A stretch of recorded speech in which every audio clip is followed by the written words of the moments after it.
selalu memuji kepada Allah Subhanahu wa Ta'ala atas limpahan rahmatnya kepada kita, sehingga Allah masih memudahkan kita untuk belajar ilmu din.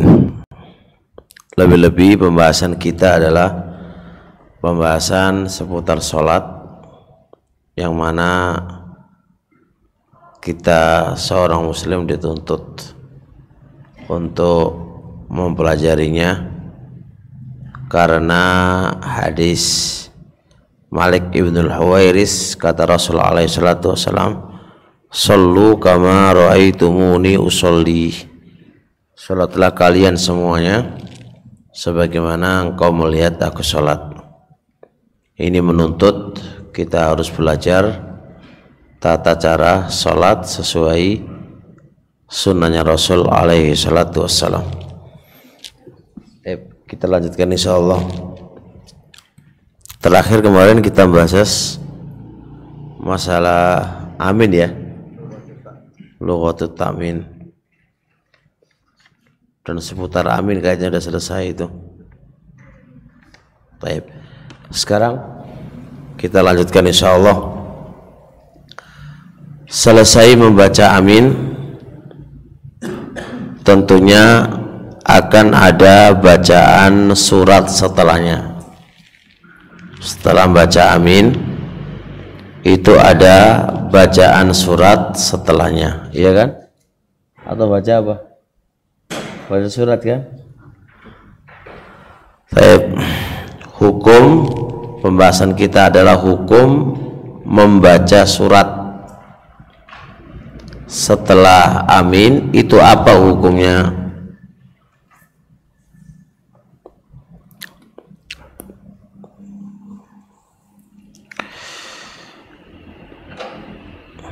Para ulama sepakat bahwasanya surat bacaan surat itu disyariatkan setelah membaca amin. Para ulama itu sepakat bahwasanya bacaan surat setelah amin itu tidak. Ini para ulama berbeda pendapat. Mayoritas para ulama berpendapat bacaan surat itu adalah hukumnya sunnah, laisa biwajib, hukumnya sunnah, walaisat biwajibin, hukumnya sunnah, tidak wajib. Ini pendapat siapa? Mayoritas para ulama. Ini beralasan dengan hadis Mu'adz ibnu Jabal radhiyallahu ta'ala anhu. Rasul alaihi salatu wassalam pernah berkata kepada seorang pemuda. Nabi nanya begini, "Kaifa tasna'u ya ibna akhi idza shallaita?" Apa kata Rasulullah? Apa yang kamu perbuat wahai anak saudaraku ketika Anda sholat? Nabi nanya, kalau Anda sholat itu apa yang kamu lakukan? Kalau kamu tuh sholat, kamu tuh ngapain?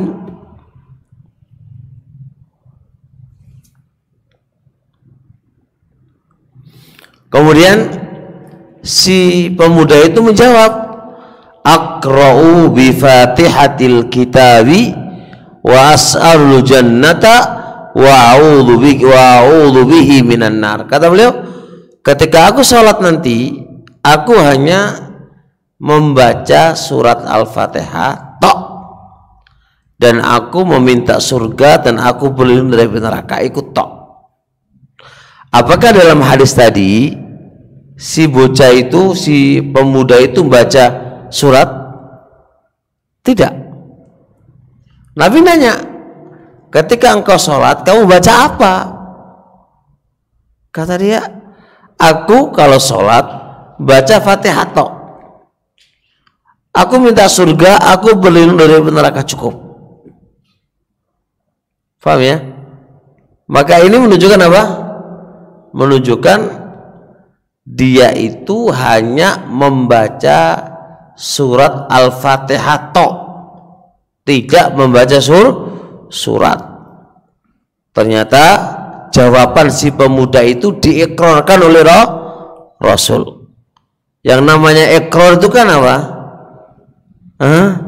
Termasuk sunnah. Yang namanya ikrar termasuk sunnah. Andai kata bacaan surat itu hukumnya wajib,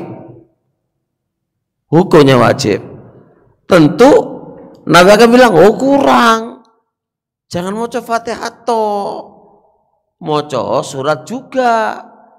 Tapi Nabi diam ketika melihat pemuda tadi hanya mencukupkan dengan bacaan Al-Fatihah toh tanpa surat. Nabi mendiamkannya.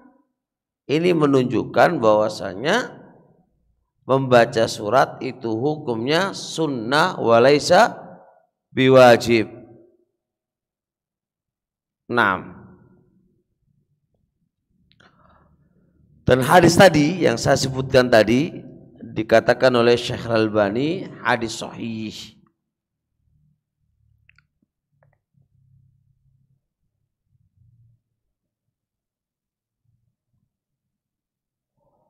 Taib.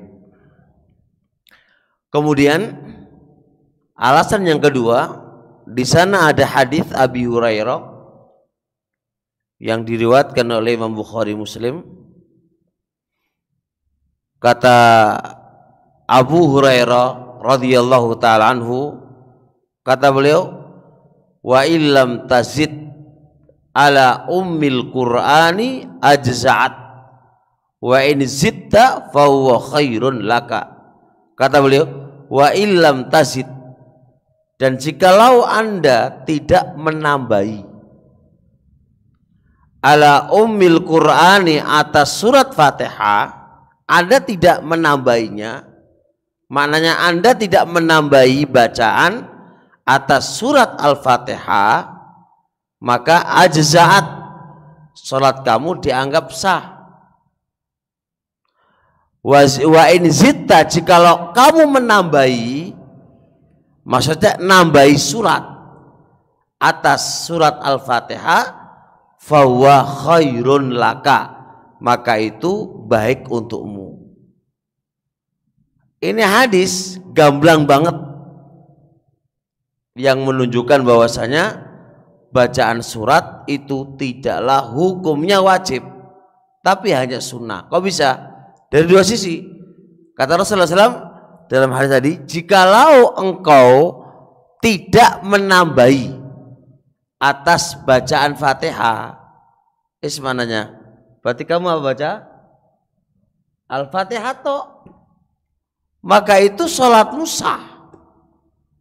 Yang kedua, jikalau kamu pengen nambahi surat, maka itu baik untukmu. Nah, kata-kata baik untukmu di ilmu usul fikih itu adalah lafaz yang menunjukkan sunnah. Maka kesimpulannya apa? Kesimpulannya membaca surat itu adalah sunnah. Taib. Dua hadis yang saya sebutkan tadi itu menjadi pemaling. Perhatikan, ini masalah rame. Dua hadis yang saya sebutkan tadi, maka itu menjadi pemaling di beberapa riwayat yang dohirnya ada perintah membaca surat. Ana ulang, dua hadis yang saya sebutkan tadi itu akan menjadi pemaling dari beberapa riwayat yang datang yang dohirnya itu adalah perintah membaca surat. Semisal hadis Abi Sa'id Al-Khudri radhiyallahu taala anhu yang diriwayatkan oleh, yang disebutkan oleh Syekh Muqbil guru kami di dalam kitab Al-Jami' Sahih ini, kata Rasulullah alaihi salatu wasallam, kan umirna umirna, kami diperintah an-naqra, untuk membaca bi Fatihatil kitab, dengan Fatihah. Lihat, wa ma tayassara, dan diperintahkan juga apa-apa yang gampang. Maksudnya apa-apa yang gampang dari apa? Dari surat. Sini lihat kata Rasul, kami diperintah untuk membaca surat Al-Fatihah, dan diperintah pula membaca apa-apa yang mudah. Ucapan apa-apa yang mudah ini berarti apa? Bacaan surat. Tapi yang kamu mudah, ya yang mudah bagi kamu. Di situ aja umirna, kami diperintah. Dan asal perintah itu berfaedah apa? Wajib. Berarti zahirnya hadis ini menunjukkan bacaan surat itu hukumnya apa? Tapi kan dipalingkan dengan dua hadis yang saya sebutkan di awal. Makanya dua hadis tadi menjadi pemaling terhadap beberapa hadis yang datang yang zahirnya itu adalah menunjukkan perintah, dan asal perintah berfaedah bahwa wajib. Nah, itu dipalingkan dengan dua hadis yang datang tadi. Bisa dipahami? Jelas? Baik. Dan juga sebagai pemaling juga hadis Ubadah ibnu Samit, kata Rasul alaihi salatu wassalam, lihat ini Pak, la sholata liman lam yaqra bi Fatihatil kitab. Lihat, fasaidan, tidak sah salat bagi orang yang tidak membaca Fatihah dan membaca apa-apa yang lebihnya Fatihah. Apa itu? Surat. Ini enggak sekedar wajib, tapi apa? Rukun. Jadi apa yang lebihnya? Apa yang lebih dari surat Al-Fatihah? Surat. Baik. Akan tetapi kata soidan, ini kan lafaznya hadis, tidak sah bagi seseorang yang sholat yang tidak membaca Fatihah dan membaca lebih. Ya. Tambahan lebih ini kan tambahan lebih itu. Kalau andai kata itu sahih, ini andai kata ya, tambahan lebih, andai kata sahih terpalingkan ya dengan dua hadis tadi. Andai kata sahih, tapi tambahan lebih itu, naam, itu lemah. Kenapa kok lemah? Karena tambahan sahih dan itu gurunya Zuhri. Zuhri itu porosnya hadis. Zuhri itu porosnya hadis. Kemudian punya murid namanya Ma'mar. Ma'mar anis Zuhri. Ma'mar ini menambahi dari Zuhri riwayat atau tambahan lafaz fasoidan. Nah, Ma'mar ini menyelisihi 6 orang rawi. 6 orang rawi meriwayatkan dari Zuhri itu tidak ada tambahan fasoidan.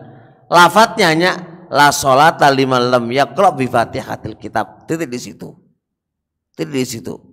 Nah, tambahan fasoidan itu tambahannya Imam Zuhri. Ma'mar menyelisihi 6 orang. Ini jelas disiplin ilmu hadis mengatakan bahwasanya satu lebih layak dikatakan salah dibandingkan dengan menyalahkan 6 orang. Yang 6 orang itu lebih tinggi secara bilangan dan lebih tinggi secara kapasitas kekuatan hafalannya. Nah, makanya taruhlah hadis fasoidan itu lemah, maka berarti tidak ada dalil atas apa wajibnya baca apa? Fatihah. Baca surat. Tapi kalau andai kata itu sahih, maka dua hadis yang pertama tadi menjadi pemaling. Enggak jadi wajib apalagi rukun karena dua hadis tadi. Ya, itu kita harus belajar ilmiahnya kan gitu. Cara ilmunya begitu. Jadi kesimpulannya kalau kita simpulkan, bacaan surat di dalam sholat untuk 2 rakaat yang pertama atau untuk 2 rakaat ya, itu hukumnya apa? Hukumnya apa? Pertama disyariatkan dulu ya. Pertama disyariatkan. Isdalil. Aina dalil? Ulama sepakat. Ulama sepakat. Kedua pembahasannya, apakah bacaan surat itu hukumnya wajib? Gimana?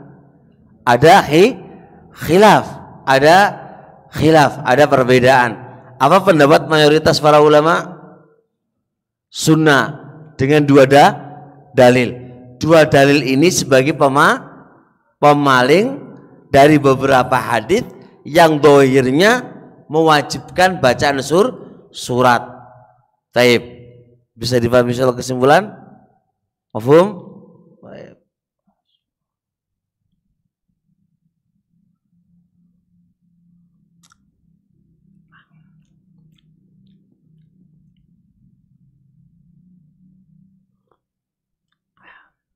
Yang ngantuk minum kopi dulu. Pas minum nggak ngantuk, selesai minum ngantuk. Gimana kabarnya antum? Adanya Ustaz Syafiq ya? Siapa nama antum? Udah aku ganti loh ya. Karena namanya Labib, cerdas kan. Sini Bib, kamu tuh Bib. Sini biar enak pertanyaannya nanti untuk antum. Ya, terusnya surat itu dibaca kapan saja. Membaca surat itu kapan? Bacaan surat itu dibaca kapan? Taib, kita jelaskan.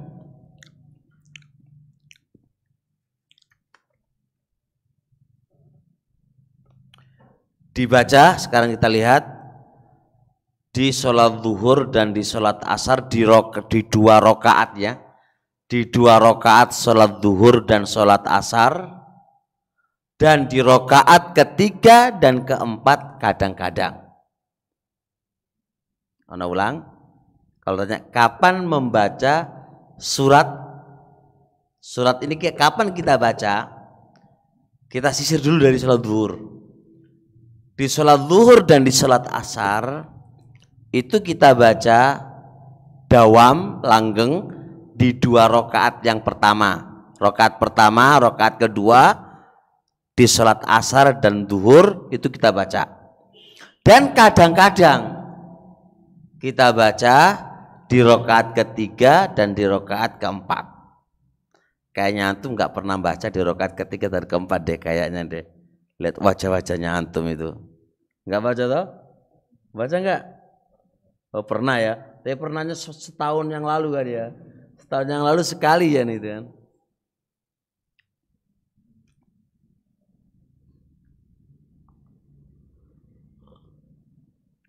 Ada hadis. Berarti kan hadisnya riwayat Abi Qatadah. Sahabatnya Abu Qatadah. Riwayat Bukhari Muslim. Lihat hadisnya ya. Abu Qatadah menuturkan begini. Karena Rasulullah sallallahu alaihi wasallam adalah Rasul alaihi salatu wasallam, lihat Pak. Yaqra'u fir raq'atainil ulayaini min sholatil zuhri bi Fatihatil kitabi wa surataini.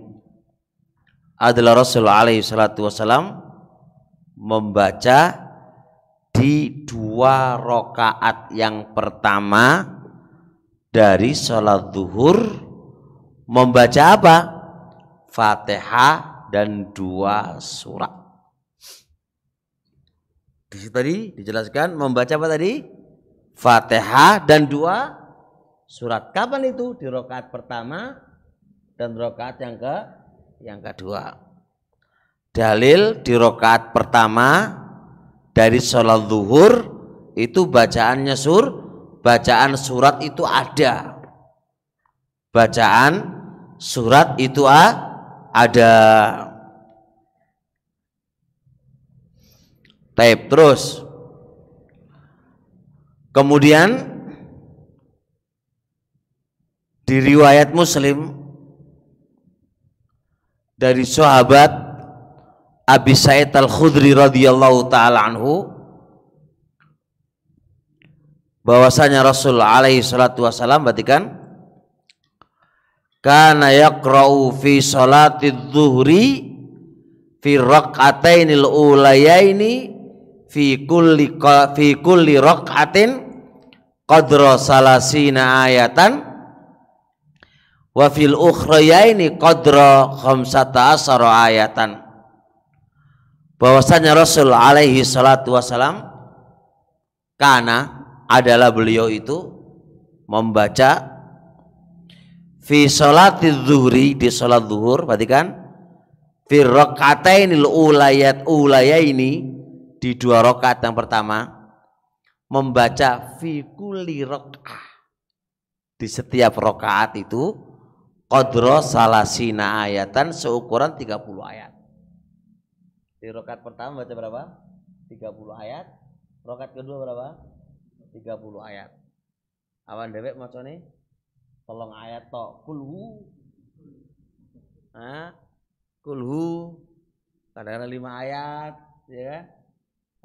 Nggak pernah baca sampai 30 ayat. Dawa-dawa kedawonan ya. Jari wong Jawa kedawonan. Nah, jelas. Lihat wafil ukhrayaini. Dan di 2 rakaat yang terakhir, berarti apa lagi? 3 dan 4 membaca qadra khamsa asyrata ayatan seukuran 15 ayat. Di rakaat pertama dan kedua 30 ayat. Rakaat ketiga dan keempat berapa? 15 ayat. Nabi lu moco. Baik. Lihat, wafil asri, dan pada sholat asar fi raq'atainil ulayaini di 2 rakaat yang pertama, fi kulli raq'ah di setiap rakaat Nabi membaca qadra qiraati khamsa asyrata ayatan, kurang lebih seukuran 15 ayat. Rakaat pertama, rakaat kedua. Wa fil ukhrayaini, dan di rakaat yang ketiga dan keempat dari sholat asar Nabi membaca qadra nisfi dzalik, seukuran setengahnya dari 15. Berapa setengahnya itu? Yo jangan 7,5 gitu. Ya paling enggak 7 atau 8. Nah, ini menunjukkan apa? Nabi membaca rakaat ketiga dan rakaat keempat baca apa? Baca surat. Berapa ukurannya? 15. Separuh dari 15. 7 atau 8. Awak dewek nggak tahu moco. Oleh karenanya Al-Imam Syafi'i rahimahullahu ta'ala berpendapat adalah sunnah dibaca. Sunnah dibaca, surat itu sunnah dibaca di rakaat ketiga dan di rakaat keempat. Cuma kadang-kadang ya seminggu berapa kali lah, kadang moco kan. Gitu. Jadi jangan kok apa blas gadas gak tahu moco. Kalau Anda blas gadas gak tahu moco, Anda menyelisih Nabi gitu loh. Nabi lo moco, mosok Nabi salah? Ya enggak lah, enggak. Nah, teori yang kayak gini ini, yang mana di beberapa hadis adalah yang dibaca bacaan surat itu pada rakaat ketiga dan keempat, rakaat pertama dan kedua, ya kan? Di beberapa hadis, maka itu kita katakan itu umumnya. Nabi memang membaca di rakaat pertama dan kedua saja, ketiga dan keempat tidak membaca, itu umumnya kan gitu kan. Karena apa? Kenapa kita katakan umumnya? Karena kita mendapati riwayat yang lain yang Nabi itu membaca surat di rakaat ketiga dan keempat. Mafhum lah. Jelas? Itu pendapat siapa tadi? Imam Syafi'i dalam kitab Majmu'. Dalam kitab Majmu' beliau menjelaskan yang demikian itu. Baik. Seterusnya, setelah sholat duhur dan asar, kita masuk sholat maghrib. Sholat maghrib baca suratnya di rakaat keberapa? Rakaat pertama, rakaat kedua, rakaat ketiga mau coba? Rakaat ketiga baca nggak? Nggak baca ya, karena kita nggak pernah baca kan gitu kan. Kenapa Anda nggak membaca? Saya yakin Anda nggak tahu ilmunya. Ayo. Kenapa kok nggak baca? Ya karena diajarkan para guru-guru sekolah dulu kan, mungkin dari kecil ya kita nggak baca rakaat ketiga itu bacaan Al-Fatihah, bacaan surat. Kenapa kok nggak baca? Ya karena itu yang diajarkan. Didalili nggak tahu, nggak tahu dalilnya. Nah sekarang kita kupas, mosok amalan ibadah loh, yang setiap saat kita itu melakukannya terus nggak ngerti dalil sepiye. Ya harus ngerti dalilnya lah. Walaupun itu mencocoki kepada kebenaran. Tapi kalau kita mengamalkannya tidak ada dalil, itu nggak ada pahala loh. Walaupun mencocoki kepada kebenaran. Karena yang bernilai pahala itu dalam usul itu harus imtithalan. Niatnya menjalankan perintah. Terus Anda menjalankan apa? Enggak ada ilmu nih. Menjalankan apa? Enggak ada ilmunya. Nah kalau Anda menjalankan sebuah ibadah tapi enggak didasari ilmu, berarti enggak ada niat imtithalan dong. Tidak ada niat untuk menjalankan perintah, menjauhi larangannya dong. Berarti itu enggak ada pahala bagi Anda. Nah kalau itulah bedanya wong duwe ilmu karo orang duwe ilmu. Kalau wong duwe ilmu itu ono bonus akeh. Wong orang duwe ilmu ora ono bonus walaupun sama-sama melakukannya. Baik, sekarang kita bahas. Di salat maghrib itu dibaca bacaan surat di rakaat pertama dan rakaat yang kedua. Berdasarkan hadis Aisyah riwayat Nasa'i. Aisyah bercerita bahwasanya Rasul alaihi salatu wasallam lihat qara'a, Nabi itu membaca fi sholatil maghribi, di salat maghrib nih membaca apa? Bi suratil a'rafi, maca surat al-a'raf. Farraqaha fi raqataini, Nabi habiskan surat Al-A'raf itu di 2 rakaat. 2 rakaat Pak, 2 rakaat maca surat Al-A'raf. Lama enggak? Ini bantahan.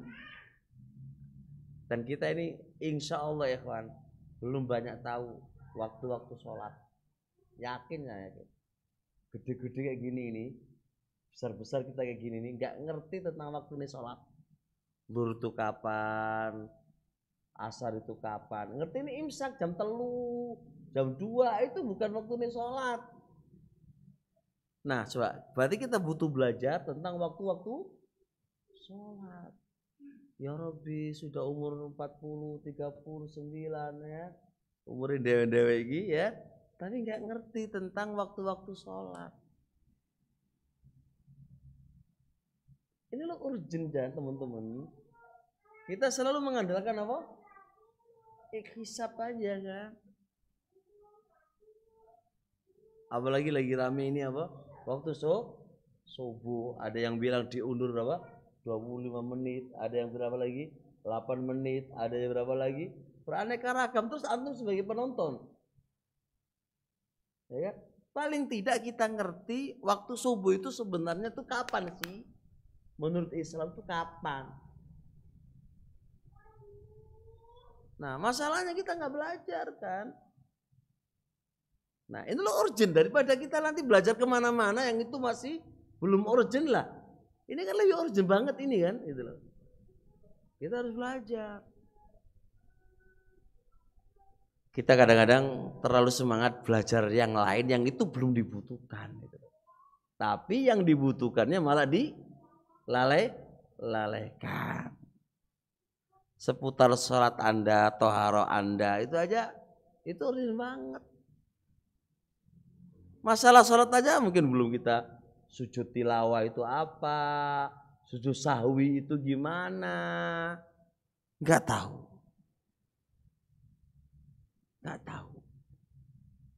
Terus coba ya. Banyak PR nih sebenarnya, banyak PR. Tapi kesimpulannya apa tadi? Ini jelas Nabi membaca surat apa enggak? Membaca surat. Surat Al-A'raf dulu, surat Al-A'raf. Entek dalam 2 rakaat. Nah, coba dipraktekkan sekali-kali gitu ya. Al-A'raf entek dalam 2 rakaat. Setengah jam mungkin ya, atau kurang daripada itu. Terus kemudian tinggal rakaat ketiga. Itu maca surat opo ora. Rakaat ketiga itu baca surat ataukah tidak. Para ulama berselisih pendapat tentang ini. Dalam kitab Majmu' Imam Nawawi menyebutkan ada yang mensyariatkan membaca, ada yang tidak mensyariatkan membaca. Penulis condong bahwasanya rakaat ketiga itu tidak membaca surat. Beberapa alasan. Alasan yang pertama, hadis Aisyah yang saya baca tadi. Surat Al-Alaq itu kan surat yang panjang tuh. Andai kata rakaat ketiga itu apa? Ada bacaan surat, insya Allah Nabi apa? Jadikan di 3 rakaat, kan terlalu panjang. Nabi itu kan suka meringankan umatnya dong. Tapi kenapa Nabi habiskan di 2 rakaat saja?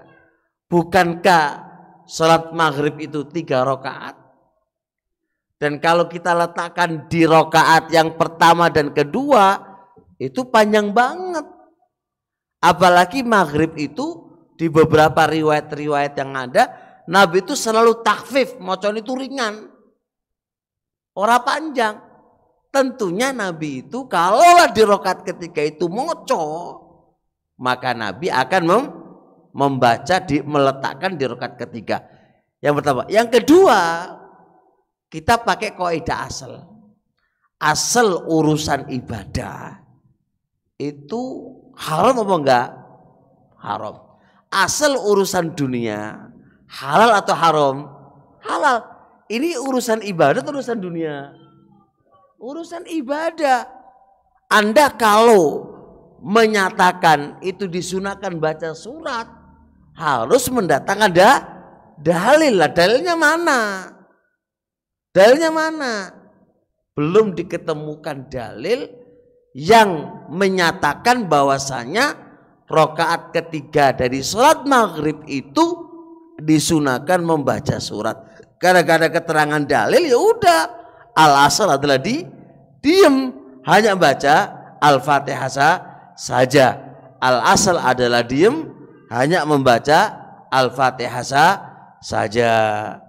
Bisa dipahami insyaallah? Berarti kalau ditanya sholat maghrib itu membaca surat apa enggak? Ada khilaf. Mau coba ora? Mau coba enggak? Baca apa enggak? Ya. Rakaat ketiga? Tidak membaca. Iya. Baik. Terus lanjut insyaallah. Pada sholat isya sekarang, kita biasanya kalau sholat isya rakaat pertama, kedua baca apa enggak?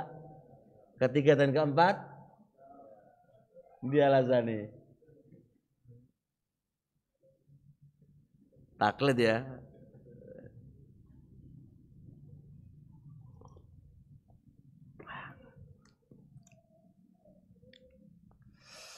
Baik. Asy-Syaikh Al-Albani rahimahullahu taala di asal sifat salat Nabi mengatakan beberapa hadis yang beliau sebutkan di kitab itu, kesimpulannya kata beliau, karena Rasulullah sallallahu alaihi wasallam adalah Rasul alaihi salatu wasallam yaqra'u fir rak'atainil ulayaini. Rasul itu membaca di rakaat yang pertama,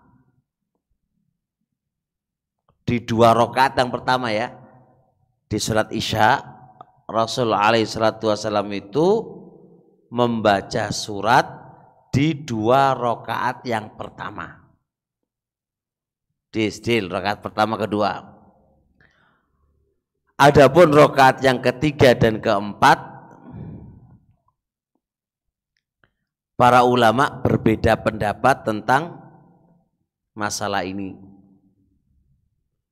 Apakah moco opo ora, itu 2 pendapat.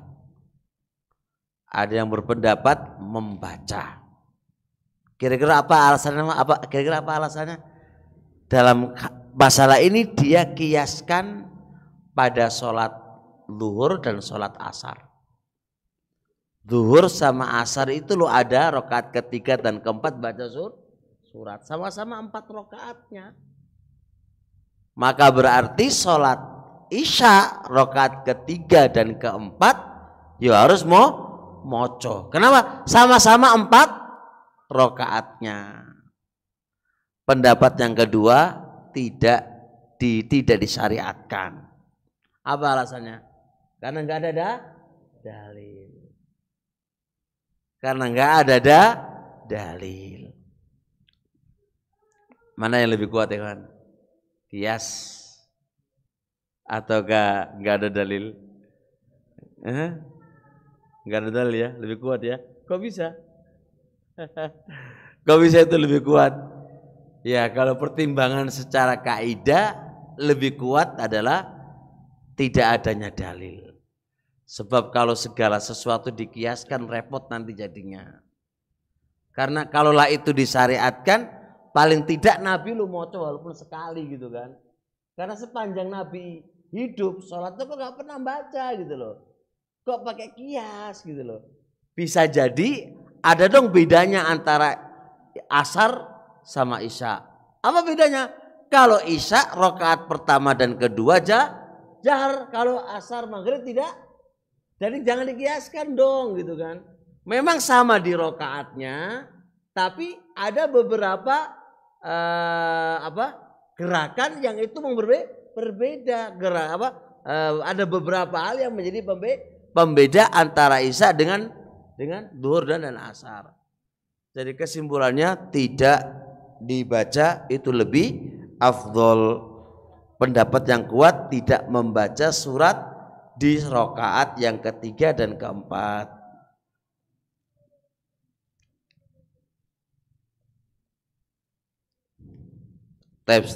Seterusnya tinggal apa? Salat subuh. Salat subuh insya Allah moco ya. Moco enggak? Moco surat di rakaat pertama dan di rakaat yang kedua. Berdasarkan hadis Mu'ad radhiyallahu taala anhu, anna rajulan min Juhainata, ada seorang laki-laki dari Juhaina mengkhabarkan bahwasanya dia itu mendengar Nabi membaca di sholat subuh. Nabi itu membaca idza zulzilatil ardu zilzalaha, itu membaca di 2 rakaat pertama dan kedua.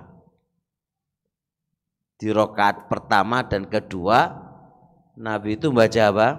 1 surat ya, dibaca di 2 rakaat. Surat apa itu? Zala. Ini boleh 1 rakaat, 2 rakaat, 3 rakaat, macane wis 1 ayat tok. Ya 1 surat tok. Contoh sampean salat tarawih. Tarawih ini maca kulhu wae wis get kulhu wae. Mungkin di 12 rakaat ya, 11 rakaat ya kulhu wae. Sah enggak? Sah. Sah. Cuma enggak nyunah ngono wae, mosok kulhu tok wae. Iku piye? Kulhu tok wae iku piye? Tapi sah, enggak ada masalah insyaallah.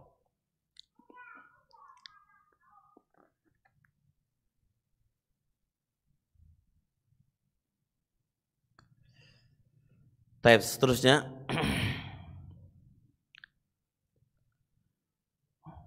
Sekarang bagi imam dan munfarid. Bagi imam dan orang yang sholat sendiri, baca Fatihah dan surat itu jahar apa sirri, apa liri? Bagi imam dan munfarid, orang yang sholat sendiri, ketika dia membaca surat Fatihah dan membaca surat yang lain, apakah dibaca liri apa jar? Tergantung sholat apa ya gitu ya. Kalau sholat maghrib jar, walaupun Anda munfarid, ya kalau imam oke. Imam atau munfarid? Kalau munfarid gimana? Dim-dim aja atau liri? Siri ya. Kenapa nggak keras?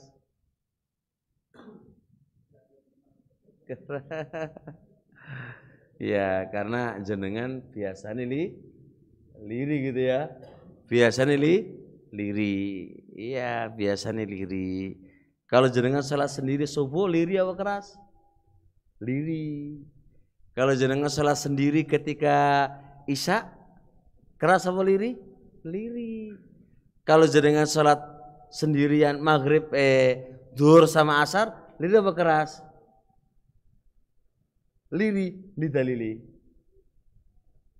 Mana dalilnya? Nah kan butuh ilmu dong. Coba bayangkan, kita loh selalu ngerjain Pak liri dan keras itu loh. Dasar apa itu mana? Bukankah ini selalu kita kerjakan? Terus kok nggak ada ilmunya terus piye gitu kan? Ini kan tanya kurang ada ilmu terus piye gitu kan? Ayo semangat teman-teman belajar. Ini ibadah kita kok. Perhatikan sekarang. Al-Imam Nawawi dalam kitab Majmu'. Dalam kitab Majmu'. Beliau mengatakan fas-sunnatu, maka sunnah. Ini hukum untuk imam ya, ingat. Fas-sunnatu lil imam, sunnah bagi imam. Al-jahru, mengeraskan pada 2 rakaat subuh, 2 rakaat maghrib, 2 rakaat isya, 2 rakaat sholat Jumatan.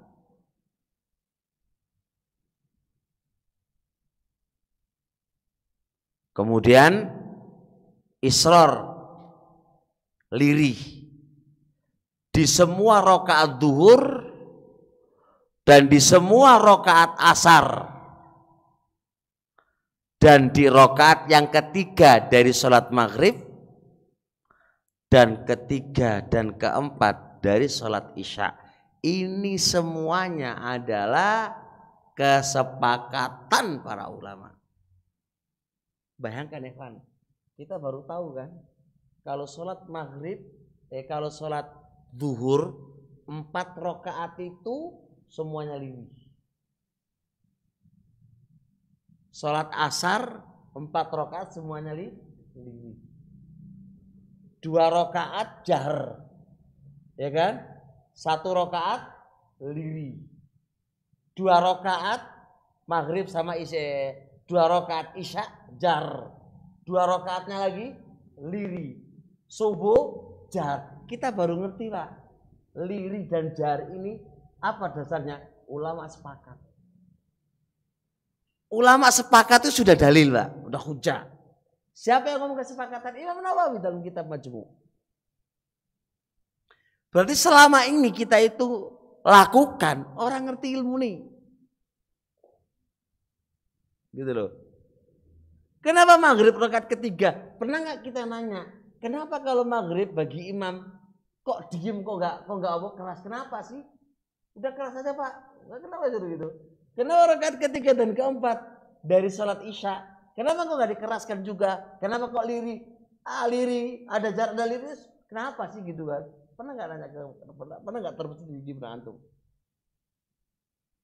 Nah itu aturan Mbak, syariatnya begitu.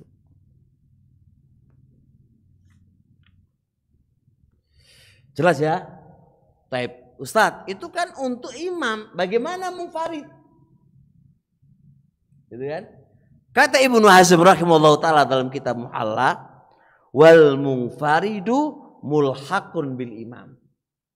Maka orang yang sholat sendirian itu dihukumi sama dengan imam. Karena status imam itu apa? Pada dasarnya sholat kayak apa? Kayak sholat sendiri pada dasarnya. Beda dengan makmum. Karena makmum itu ngikuti imam. Maka apa saja yang disyariatkan untuk imam sebenarnya itu disyariatkan untuk orang yang sholat sendiri. Berarti apa saja yang jahar untuk imam, lirih untuk imam, itu juga adalah jahar dan lirih untuk makmum. Untuk sholat sendirian. Selama ini alhamdulillah kita kalau maghrib semuanya liri. Ya bora. Kalau sholat sendiri. Iya kan? Liri terus toh. Kalau sholat isya liri ya bora. Liri, seluruhnya liri terus. Zuhur, asar, maghrib, isya, subuh, liri terus.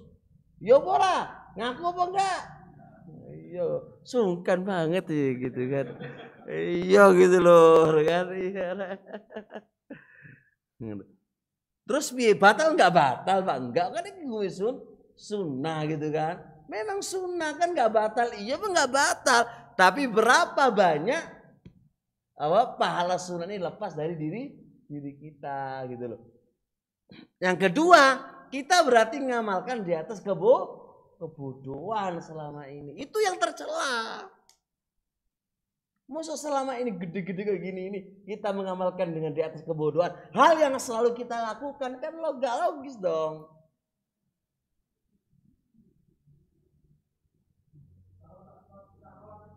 Apa?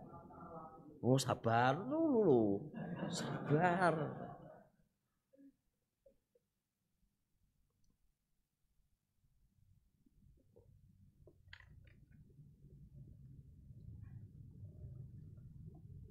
Ya.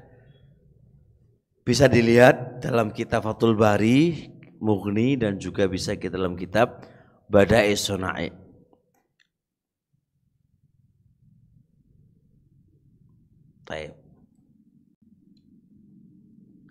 Sekarang makmum dulu. Kalau makmum mocone keras apa lirih? Kenapa gak keras saja bareng-barengan imam gitu kan? Kenapa kita lirih? Ini kan pertanyaan kan gitu loh. Gitu ya. Nah, ayo belajar dong gitu kan. Ayo belajar. Nah, sekarang sudah ngerti makmumnya gimana, lirih apa keras. Munfarid juga kita sudah ngerti hukumnya. Nah, sekarang makmum. Gimana ini makmum? Al-Imam Nawawi juga berkata dalam kitab Majmu',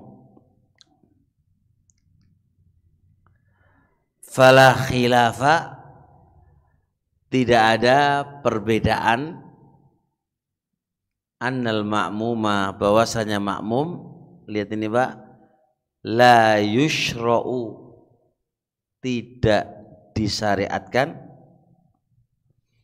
Kan apakah makmum, ini kan sekarang pertanyaan, apakah makmum membaca surat enggak? Ini pertanyaan dulu.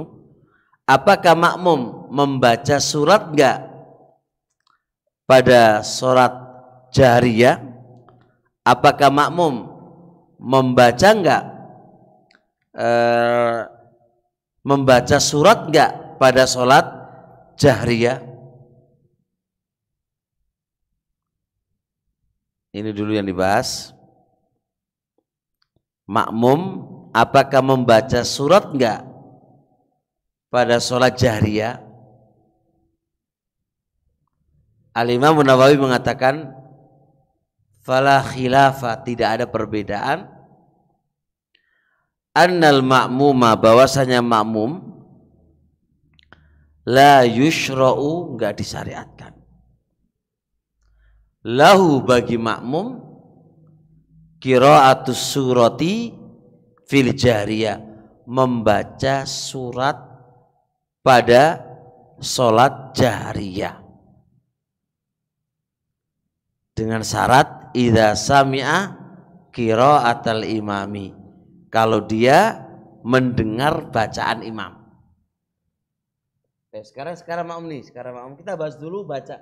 Makmum itu membaca apa enggak? Kita belum lirik atau jarkan. Mau coba rasa sebenarnya. Makmum itu membaca enggak surat? Makmum itu membaca surat apa enggak? Kita bahas di sini di sholat jahriyah dulu. Kan ada sholat jahriyah, ada sholat sirriyah kan? Tapi di sholat jahriyah kayak maghrib, kayak isya, kayak subuh, kita menjadi makmum nih, baca surat atau tidak, atau hanya mencukupkan bacaan Fatihah toh, ya kan? Atau Fatihah sama suratnya. Mayoritas kita apa? Baca Fatihah toh, ya enggak? Kalaupun itu moco gitu kan, kan ada berpendapat yang tidak baca. Berarti ente kalau mek surat jahriyah meneng tok ngono ae. Ya kan? Bagi yang tidak membaca bacaan Fatihah di sholat jahriyah lah meneng tok wae, meneng ae. Jadi ente Allahu Akbar, meneng ngono ae. Imam maca Fatihah, imam maca surat, antum meneng ae gitu kan. Nah, bagi yang mensyariatkan maca Fatihah saya mending, ya kan? Maca Fatihah, suratnya diem kan itu kan. Nah sekarang kita bahas ini. Makmum itu ternyata pada sholat jahriyah dan dia mendengar bacaannya imam, ya, dan dia mendengar bacaannya imam, makmum itu berarti ulama sepakat tidak membaca surat. Ulama sepakat gak baca surat. Makanya kalau surat maghrib kita nggak baca surat apa-apa kecuali Fatihah ala qaul. Di surat isya yang itu jahriyah kita nggak baca surat. Dan ketika sholat subuh kita nggak baca surat. Ulama sepakat ini, ulama sepakat. Tapi kesepakatan ini diikat kalau dia mendengar imam. Pertanyaan kedua, gimana kalau kita nggak mendengar bacaannya imam? Mungkin nggak? Mungkin kayak biye. Mati lampu, sedangkan jamaah banyak. Nah, bagi yang tidak mendengar bacaan imam, itu maca surat opora. Ini ada perbedaan di antara para ulama.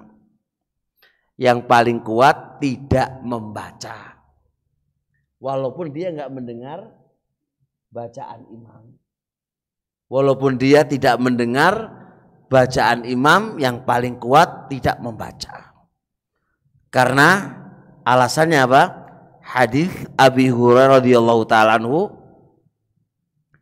ketika Rasulullah alaihi salatu wasallam pada sholat subuh, terus bacaannya Nabi itu agak ribet. Nabi nanya ketika selesai sholat, siapa yang baca di belakang imam kalian tadi? Para sahabat bilang, saya wahai Rasulullah. Apa kata Rasul? La taf'alu, kalian jangan lakukan itu kecuali maca surat Al-Fatihah. Naam, la taf'alu illa ayyaqra'a ahadukum bi. Jangan kamu lakukan itu kecuali salah satu di antara kalian maca Fatihah apa-apa. Ini saya ambil sebuah pelajaran penting. Berarti orang itu kalau sholat di belakangnya imam, ini kan umum. Baik Anda itu mendengar bacaan imam atau tidak mendengar bacaan imam. Kalau Anda di belakang imam, berarti macamnya apa? Macamnya apa? Tidak boleh atau tidak disyariatkan baca surat. Ini para sholat jahriyah. Syria beda lagi. Kalau Syria ulama sepakat moco surat rakaat pertama dan kedua dan ketiga keempat sebagai macam tadi gitu loh. Tapi kalau untuk jahriyah tetap tidak membaca. Apakah Anda mendengar atau enggak mendengar bacaan imam itu enggak di pendapat yang paling kuat tidak membaca.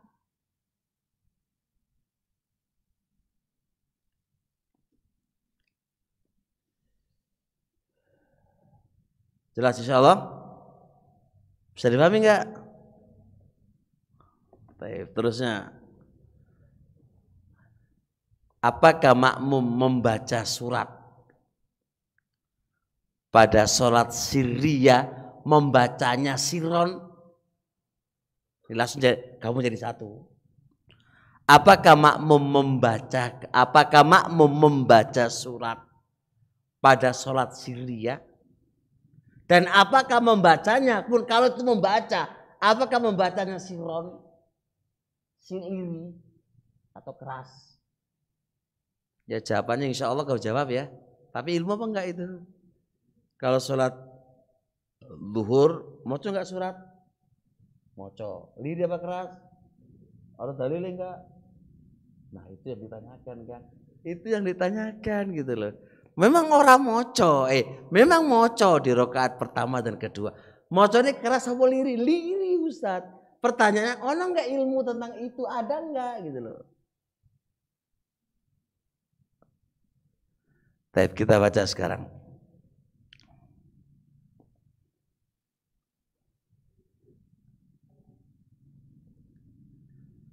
Al-Imam Nawawi dalam kitab Majmu'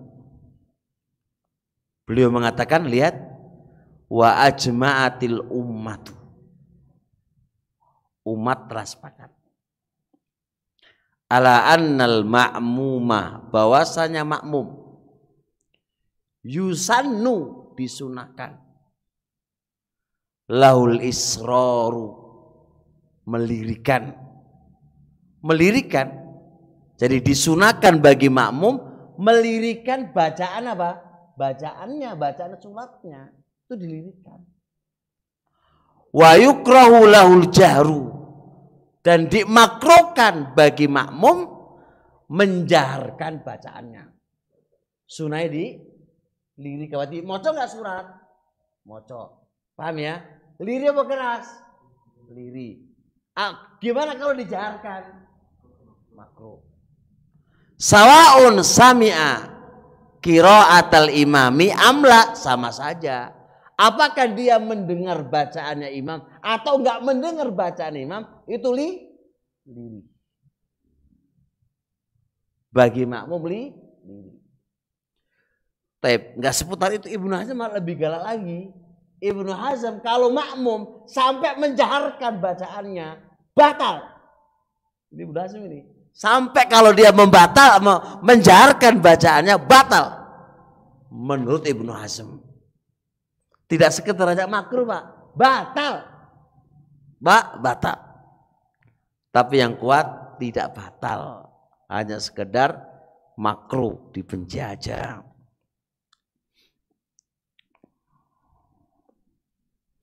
Berarti kesimpulannya kalau makmum di sholat sirriyah mau coba baca gak surat? Baca. Ulama sepakat di atas ini.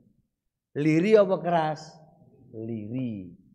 Kalau di sholat jariyah maca apa ora? Tidak membaca dengan syarat kalau dia mendengarkan bacaan imam. Bagaimana kalau dia nggak mendengarkan bacaan imam? Tetap tidak membaca ala qauli yang sahih. Karena itu ada khilaf di antara para ulama. Jelas insya Allah. Ada pertanyaan seputar ini enggak? Biar gak ngantuk. Ya.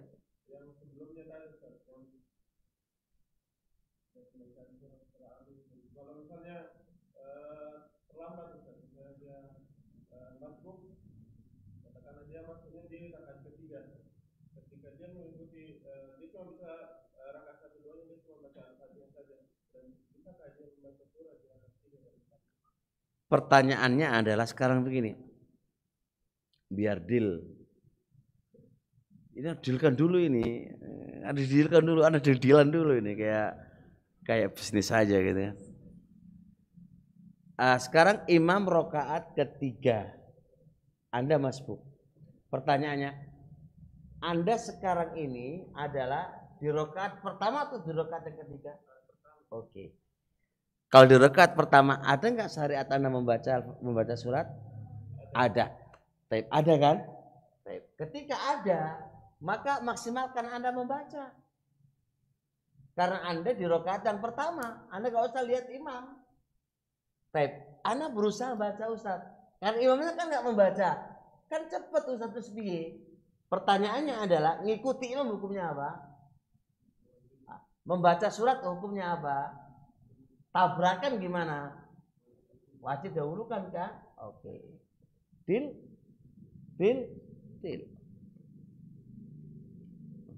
Ada dealan dulu.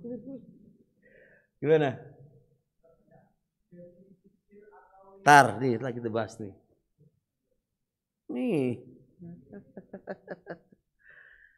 Dah, deal. Apa lagi?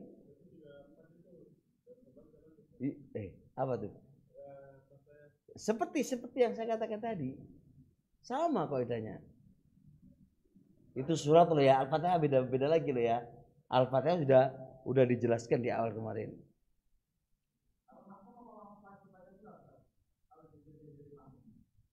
Surat.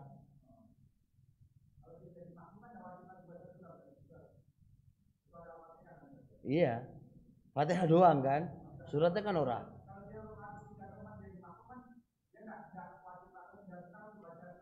Enggak, iya, tidak. Tapi permasalahannya kan beliau kan masbuk imami wis rakaat ketiga atau rakaat keempat, Anda masbuk baru datang. Nah, kalau baru datang berarti Anda itu rakaat keberapa? 1 atau rakaat ketiga? Nah, oke. Iya. Kan bagi makmum sholat apa dulu? Kalau dia sholat zuhur, ada nggak membaca surat? Baca kan? Ya enggak? Terus bisa saiki. Imami enggak membaca karena rakaat ketiga kan. Dia mencukupkan bacaan apa? Fatihah tok. Nah, ketika antum selesai Fatihah, imami yo ruku. Lah antum kan berarti apa? Nah, kan belum membaca surat kan? Kalau Anda membaca surat dulu, imami antum ditinggalkan imam lewat kereta, imamnya wis jauh sono, ente masih berdiri saja dengan keretanya kan gitu loh. Ini permasalahan kita ketemu tadi. Apa?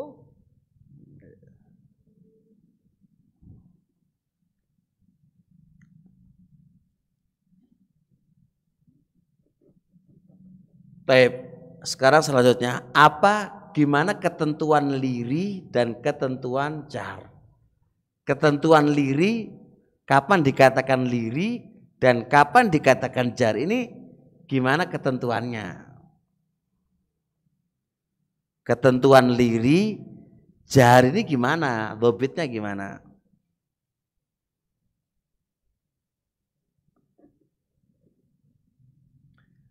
Ketentuan liri dan jar ini masalah khilafiyah di antara para ulama. Wakepol ulama berbeda pendapat dalam menentukan ini. yang dipilih oleh penulis adalah pendapatnya Imam Karhi. Imam Karhi. Aneh nama ya. Apa tadi? Karhi. Kaf. Karhi. Sebagaimana dalam kitab Bada'i Suna'i halaman 239 sampai 241. Kata beliau, innal qira'ata fi'lul lisani. Yang namanya membaca itu adalah perbuatan lisan. Membaca, Pak, itu perbuatan lisan. Wadzalika, dan membaca itu bisa terhasilkan. Wadzalika, membaca itu dengan cara bitaksiril hurufi wa nadmiha. Dengan Anda menghasilkan huruf dan menyusunnya, itu sudah dikatakan membaca. Jadi gini, saya akan membaca ya. Atau dengar enggak? Tapi saya menghasilkan huruf qala al-karhi. Tapi ana enggak dengar ke ente. Tapi saya baru membaca. Membaca itu gerakan lisan dengan cara saya bisa menghasilkan huruf-huruf dan bisa menyusun huruf-huruf itu. Huruf itu saya susun dan saya bisa menghasilkan huruf-huruf itu. Bisa dipahami? Itu namanya membaca. Wa amma isma'uhu nafsahu fala ibrata bihi. Adapun memperdengarkan bacaannya kepada dirinya, ingat ini, memperdengarkan bacaan terhadap dirinya, itu enggak dianggap. Itu enggak dianggap membaca. Kenapa? Karena memperdengarkan itu berarti apa? Itu berarti mendengarkan itu adalah perbuatan telinga, bukan perbuatan lisan. Jadi sini kaidahnya perhatikan. Beliau menjelaskan kalau membaca itu gerakan lisan, perbuatan lisan. Kalau sampai keluar suara sehingga telinga itu mendengarkan, itu namanya apa? Itu gerak apa? Mendengar. Berarti kerjaannya telinga. Ada kerjaannya lisan, ada kerjaannya telinga. Nah, sekarang kapan dikatakan liri dan kapan dikatakan jar?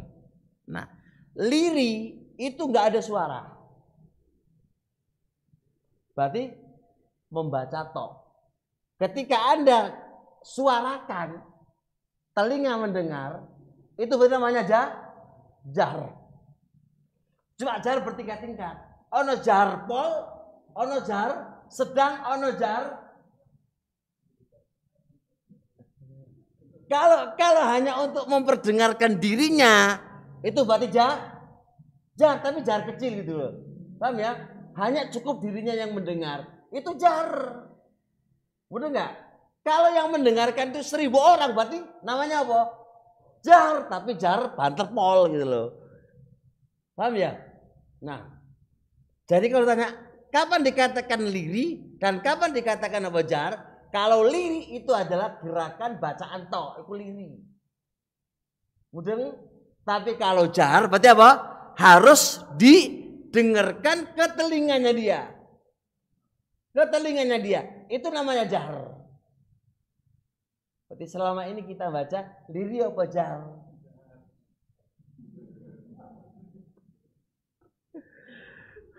Khair. Iya. Iya, benar.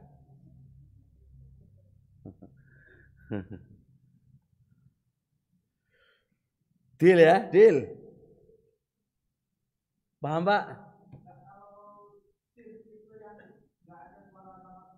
Iya. Bagaimana kita bisa tahu Rasulullah membaca pada saat sholat sunat, baca surat Al-Fatihah dengan surat pendek itu bagaimana kita tahu? Bagaimana sahabat tahu? Nabi yang bilang.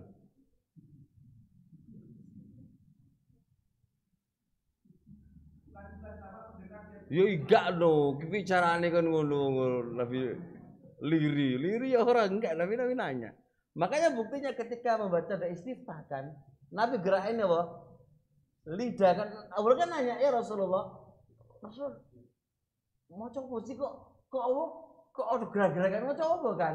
Ngene lho Hurairah, aku lo mau coba Allah mabai. Itu liri namanya karena Abu Hurairah memperhatikan apa? Memperhatikan gerakannya Nabi itu gak kedengeran apa-apa. Makanya nanya. Setelah nanya dikasih tahu. Bil.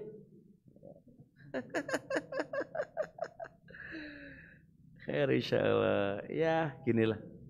Istirahat dulu ya. Kita istirahat dulu, makan-makan dulu. Ada apa? Kalaupun ada yang dimakan gitu ya. Kalau nggak ada ya wis. Assalamualaikum warahmatullahi wabarakatuh. Nggak saya tutup karena dilanjutkan lagi jadi nggak saya tutup.